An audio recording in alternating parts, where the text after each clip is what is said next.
এখনো এনে কাজ করতেছিস? ওইদিকে লোকজন এসে বসে রয়েছে, যাবি না? আর কইস নে রে, ধানের বুঝি যে পরিমাণে ঘাস হয়েছে, ঘাস নিরেতি নিরেতি মলাম, যাওয়ার সময় তো পাচ্ছি না। আরে ধান তো ভালোই হয়েছে, বেশি যত্ন করা লাগবে না নে। তে কয় বিঘা ধান লাগালে এই বছরে?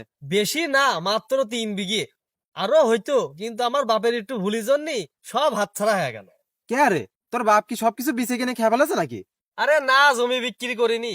সে আমলে জমিদাররা এই মাঠে 200 টাকা বিঘে জমি বিক্রি করেছে। আমার বাপ বেশি কিনতে পারেনি, সামান্য কয়েক বিঘে জমি কিনেছে মাত্র। আরে ঠিক আছে, মন খারাপ করিস নে। তোর বাপ কিনতে পারিনি তাতে কি হয়েছে? তুই তো এখন ইনকাম করতেছিস, তুই কেনেক। এখন মাঠে জমির দাম কত জানিস তুই? 10 লাখ টাকা বিঘে। আমার এক সওয়াল মানুষ করতে যাবি, হিমশিম খেয়ে যাচ্ছি। আর এত টাকা দিয়ে আমি মাঠে জমি কিনবো না? আচ্ছা বন্ধু, একটা কথা বল, তোর বাপের কয়টা সওয়াল? 5 ভাই আমরা। আর তোর কয়টা সওয়াল? আমার একটাই সওয়াল। আর তোর বাপ কি করতো? কে মাঠে কাজ করতো? আর তুই কি করিস? সরকারি চাকরি করি। আর তোর দাদা তোর বাপের কয় বিঘা জমি দিছে? আমার দাদার কিছু ছিল না রে ভাই, যা করেছে আমার বাপ খাটিয়ে খুটিয়াই করেছে। তোদের মতো ছেলেদের না মুখে জুতো দিয়ে মারা দরকার। সরকারি চাকরি করিস, মাস গেলে 80-90 হাজার টাকা বেতন পাস, তারপরেও কই যে একটা ছল মানুষ করতে যায় হিমশিম খেয়ে যাচ্ছে।